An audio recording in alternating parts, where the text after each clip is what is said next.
I found a nest in an underground parking lot, but not it was 3 stories down, and they accessed it via like a grate on the surface. It just dropped down through that. And then they were nesting on top of a fuse box in that lowest level of the parking lot. You are listening to Urban Wildlife Podcast!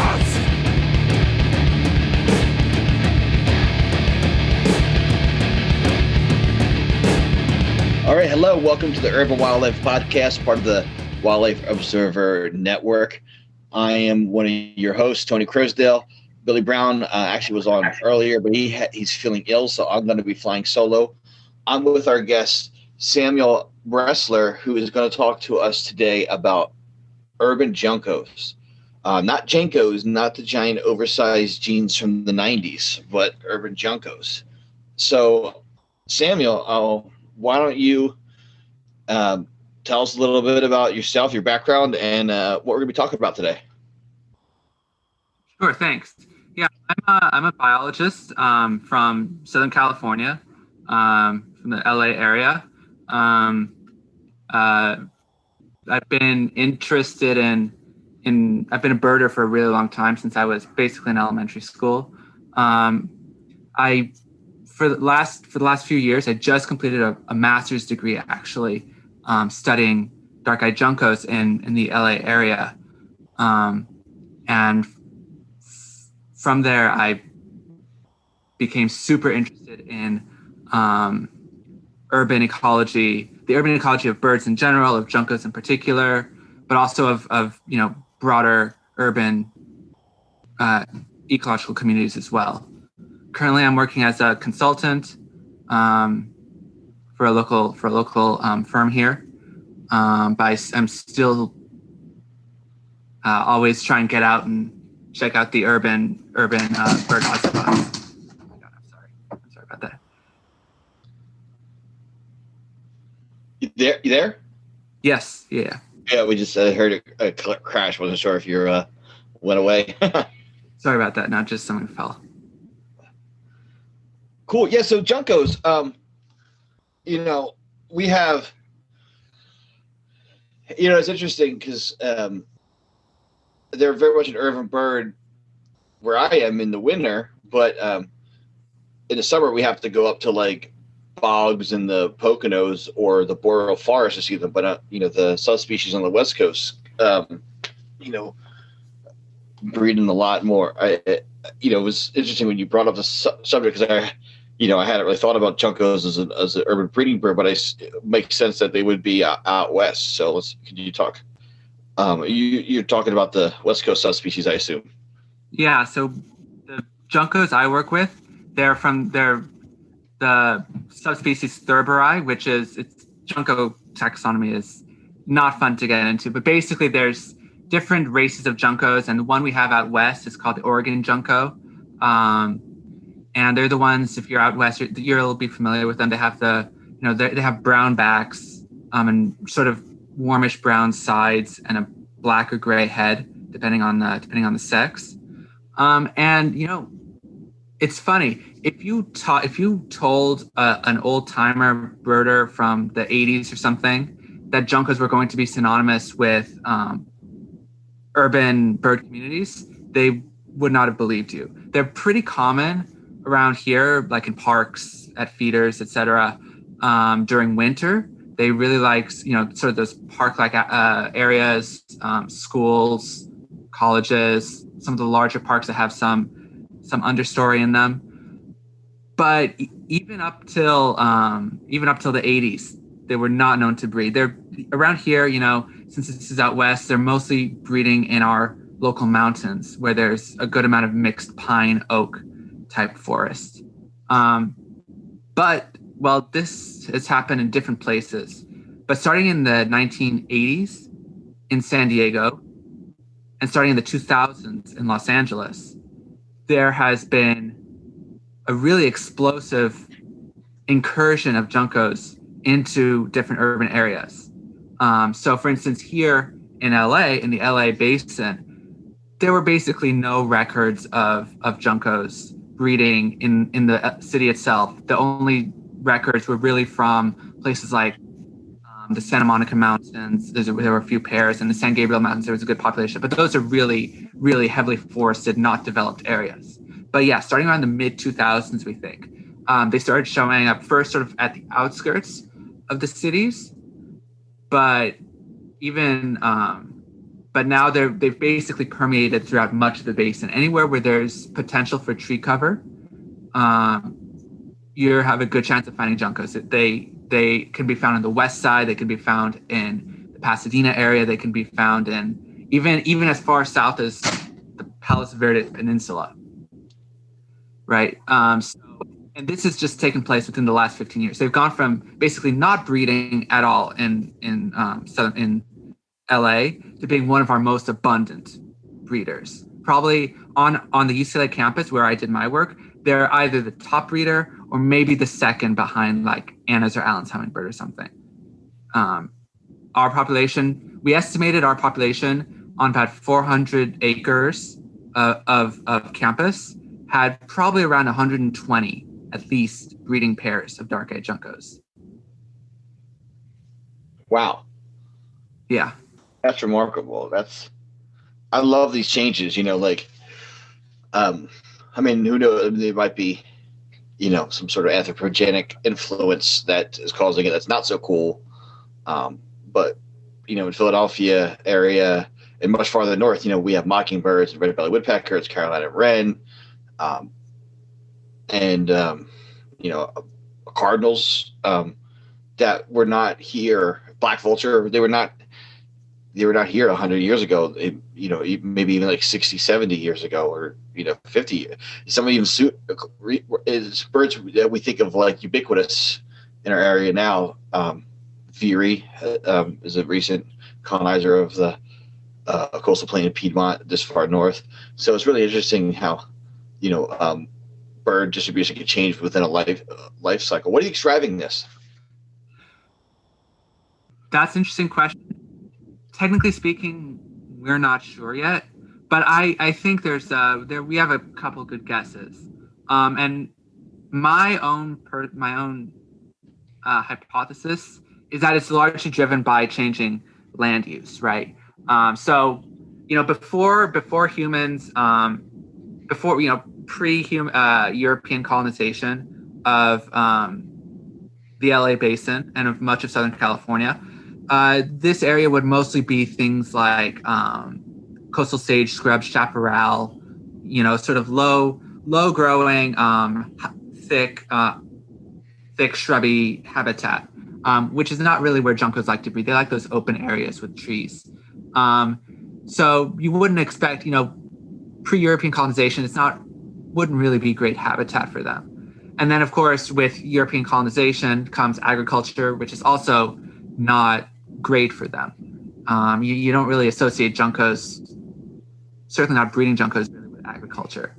But with the growth of Los Angeles and its suburbs, there's been a change in the land use, specifically the sort of plants that are used and how they're used. So if you think about what a junco likes, in its native forested habitat, it likes having pine trees. It tends to be associated with pines and other coniferous forests, certainly out here at least. It likes having open areas to forage, and it likes having sort of some thick, low ground cover vegetation in which to place its nests on the ground. And so if you think about what our parks are like, certainly in Los Angeles and much of the country, you've got large, high densities of planted pines, you've got extensive lawns, and you've got sort of these ornamental bushes and hedges and such. And so my opinion is that we've accidentally recreated the conditions that juncos like, and they love those areas in winter, and maybe it was just a matter of time until they started really realizing that they could breed here. There's other hypotheses as well that maybe the city has the microclimate has changed from as a result of urban, as a result of urbanization, and that has allowed them to persist better. But I really think that it's, I really think that the Junco success is tied to our use of planted pines and lawns, both in parks, in gardens, both public and private gardens, and in places like schools and universities. That's neat. How that the ornamental plantings inadvertently, it kind of reminds me of chipping sparrows, because chipping sparrows are like a savanna species, and out here they love manicured parks. Like they're really thick in like, like you'll see them in any kind of park that has like grass with shade trees is full of chipping sparrows. So, and it's kind of the ornamental landscape mimicking their preferred conditions. So, out of curiosity, do they breed in those sorts of parks as well, or do they mostly just winter there? Breed too, yeah. They breed? Wow. Yeah. See, we have chipping sparrows out here as well, and they've done some. There has been some colonization of similar areas by chipping sparrows. There's a population probably about 10 to 20 chipping sparrows at a park, at a 100-acre park near my house, actually, that I was just visiting yesterday, and I heard them singing. But they haven't really, they've shown up in a few parks, and they seem to be persisting, but they're not, at least in one of the things I've been really curious about is, why is it that the chipping sparrows are not exploding in population in a way that Juncos here are? Whereas the Juncos have basically taken over much of LA, the chipping sparrows are still sort of a few pairs here, a few pairs there, and very, very sporadic. So that's actually, I would say, a question I'm very interested in looking into in the future. Yeah, I mean,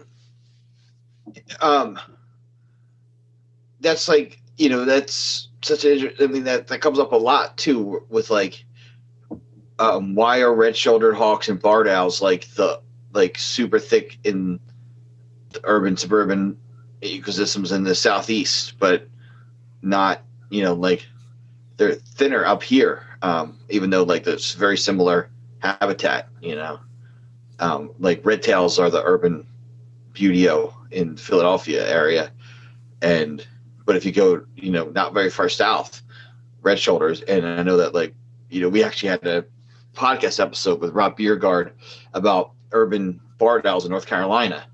We're not very far north of North Carolina in the grand scheme of things, and very similar habitat, and they're not, they seem like they haven't colonized the suburbs, because even though it's very similar habitat down in the southeast, although we're starting to see more red shoulders in this in the last couple of years, so be interesting to see if there's more urban red shoulders. Yeah, but yeah. And meanwhile, out here, out west, in LA, one of my colleagues at UCLA was working on urban raptors, actually doing a nest study as well on urban raptors. And the absolute dominant raptor out here is the Cooper's hawk. And we've got red tails as well and red shoulders, but the Cooper's hawks just absolutely outnumber them by maybe not quite an order of magnitude, but not than close to that. So yeah. Now, sorry, when you say the Cooper's hawks are outnumbering them, how is that being quantified? What I mean by that is that like from eBird, or is that from like actual formal surveys? The reason why I ask is actual formal surveys. And have you compared that with what's on eBird? It's not. I don't want to answer my study, and so I don't want to spoil too much of his research. But I'd have to talk to him more about how he did it. but I just know that they did a really exhaustive study of urban raptors and their use of basically different nest substrates and nesting habitats. Yes, I would love to see that study, because the reason why I asked is in Philadelphia, if you were to ask somebody what the most common, what's the most common urban raptor, it would definitely be red-tailed hawk. Some people might say peregrine just because like they don't bird that much, and they're just famous, for city. But there's only a few peregrine pairs in the city, and there's so many red-tailed. I mean, they're everywhere in the city here. But for me, who's experienced birder, like I see Cooper's hawks all the time, and they just dart across the street. They, sometimes I see them soaring, but I'll see them just, chase a pigeon here or there. Often again, it's just like shooting across the street or whatever. And I've often said that I wouldn't be surprised if there's just as many Cooper's hawks in Philadelphia. It's just because they're not sitting on a light pole or soaring. They're not detect it as frequently. But if you actually looked at did formal surveys, and I wouldn't be surprised if they're just as numerous, if not more. So that's definitely, yeah. Have you heard about the? I'm trying to actually do an episode about this. Have you heard about the short-tailed hawks, the urban short-tailed hawks of Florida? I do not know about that. That sounds fascinating. Because they apparently because of the Eurasian collared dove colonization, and then also the population of mourning doves in cities, and they're unusual for Butea, where they specialize in birds. So they've kind of moved to be almost an urban bird in Florida. That's wild. Yeah, we know a guy works at Disney World, and they're apparently in Orlando nesting in Disney World. So, yeah. And then you got the snail kite, which is expanding its range because of the invasive apple snails. Yeah. So that's pretty cool. So, what more can you tell me about these Juncos? So they're really fascinating. But I really focused on one specific aspect of their sort of their life history, and that was their nesting. So if you're familiar with Juncos, they tend to nest. They tend to be, if you look in the literature, you generally find that they're ground nesters. They tend to under things like low ground covers, where they can easily conceal their nest. Occasionally low in shrubs, but not really high up the way you would expect maybe like flycatchers or something to do, or warblers. The thing about the urban Juncos, something that was first established by actually my advisor on her work in the San Diego population in the 90s and 2000s, and further confirmed by what we found, was that these Juncos in urban areas, they're not nesting. Many of them are nesting the same way. They're going under things like, English ivy or, liriope, sort of bunch grass type plants. Lantana is another one they like to use. So they'll nest oftentimes in those sort of non-native ground covers. But we also see them we see them doing two new things. We see them nesting above the ground at a very high rate. And we also find them nesting in really, really weird places, both on the ground and above the ground. So again, this is a species that typically, no more than 5% of nests are going to be above the ground. My advisor, in her work on the San Diego population, found a above ground nesting rate of about 13%. And my work in Los Angeles, looking at about 130 nests, found an above ground nesting rate. So they're nesting above the ground 38% of the time. So 38% of the nests we found were above the ground, which again is really incredible for a species that almost always in its natural habitat nests on the ground. And sometimes they're using trees, but they tend to stay away from trees. So, for instance, we found them nesting in stairwells, like house sparrows, oftentimes. Oh, wow. Yeah, we found them nesting in stairwells. We found them nesting in underground park. I found a nest my first year doing this. I found a nest in an underground parking lot, but not. It was 3 stories down, and they accessed it via like a grate on the surface. It just dropped down through that. And then they were nesting on top of a fuse box in that lowest level of the parking lot. That nest failed, unfortunately, but that was still an absolutely insane nest to find for this species. We found them nesting in light poles. Those sort of ornamental lights that are on the sides of buildings, of old buildings. We found them using those as well. We found them nesting in.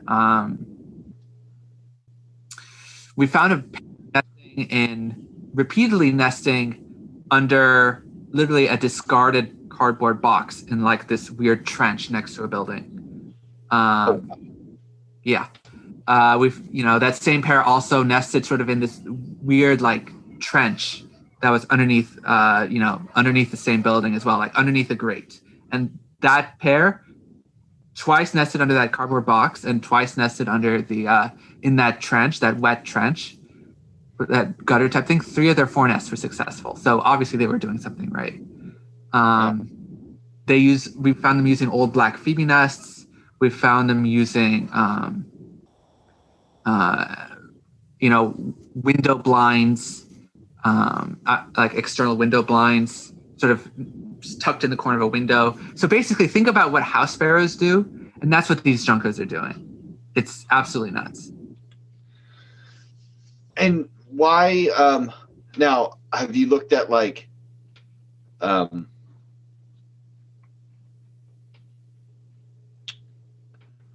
they're nesting in areas that they normally would have nested in, but were deforested.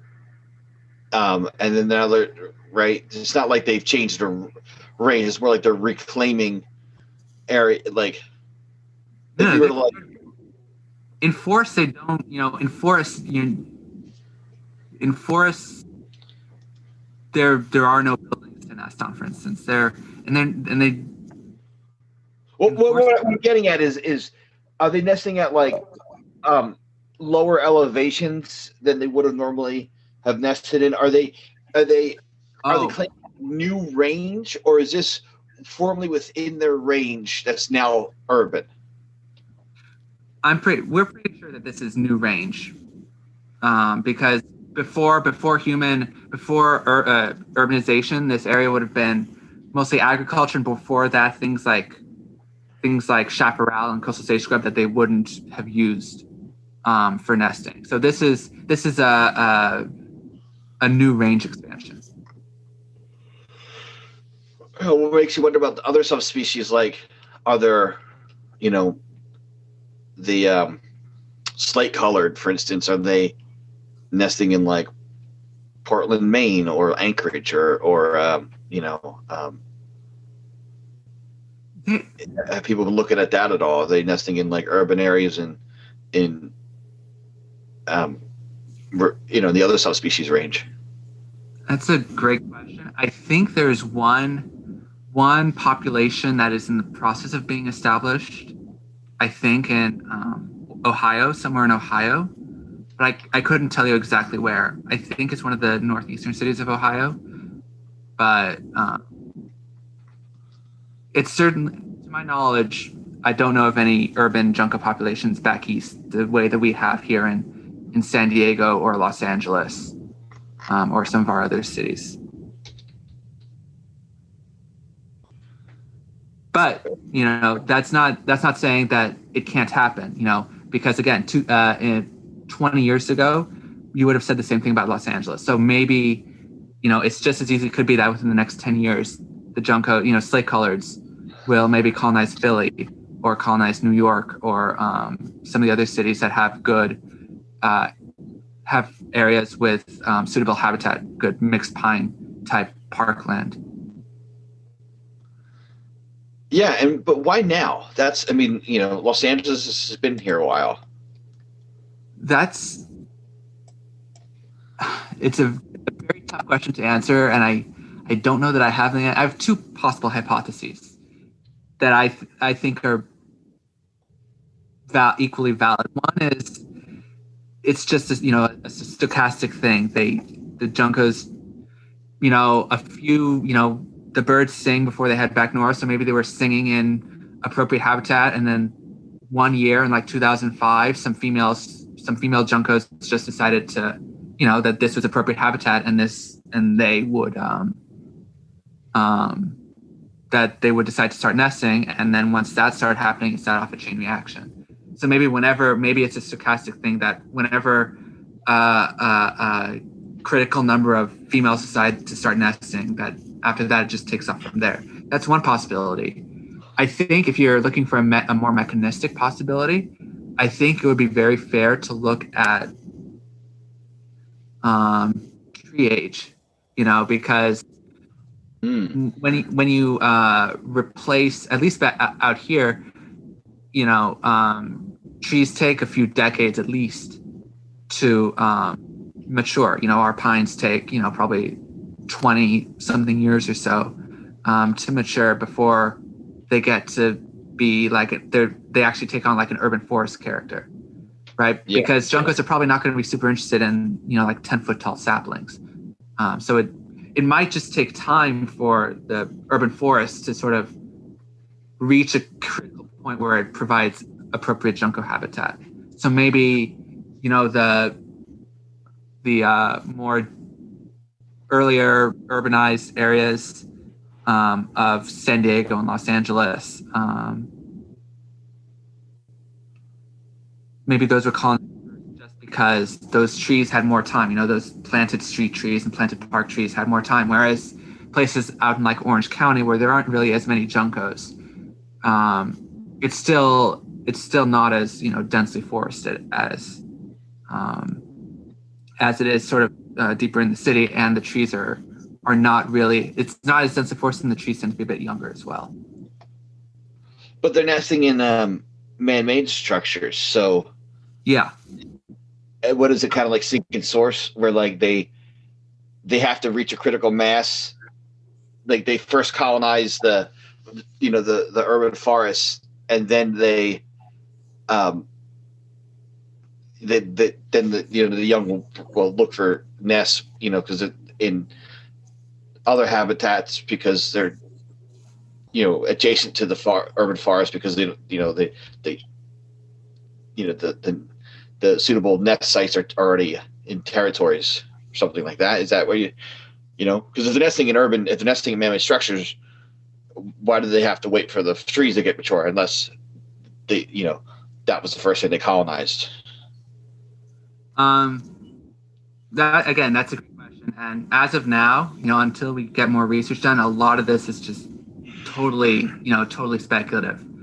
But it could be that maybe the trees are providing a signal that this is appropriate nesting habitat. Yeah. And then that's what the birds recognize in order to actually begin nesting. And then once they are nesting, after nesting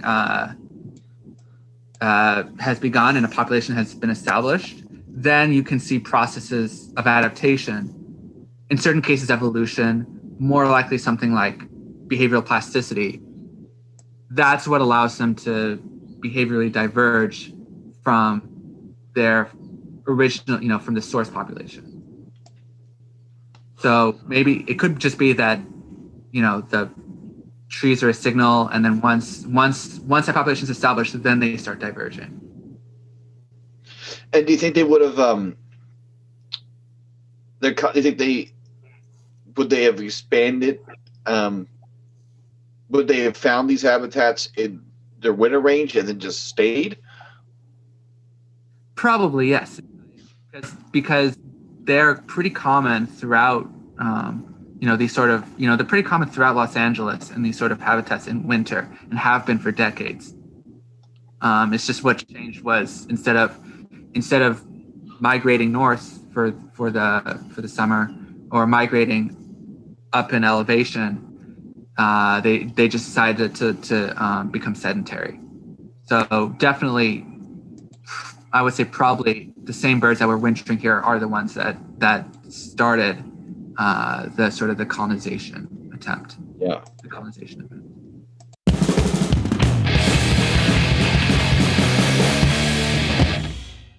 Hey, podcast listeners.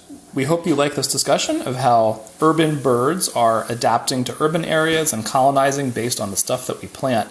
There's a lot of literature out there and a lot of fun discussion about all sorts of birds that are adapting to urban areas in lots of funky ways. We will be, of course, talking about all that kind of stuff in future episodes of the podcast. And if you've got any thoughts on this or any topics you'd like for us to cover, please send us an email at urbanwildlifecast@gmail.com, tweet at us at urbwildlifecast, find us on Facebook. That's what Samuel Bressler did. He got in touch with us with this idea, and we loved it, and we had him on the podcast. You can too. So please get in touch with us. Tell us about your research or interesting local urban wildlife topics wherever you are. Thanks.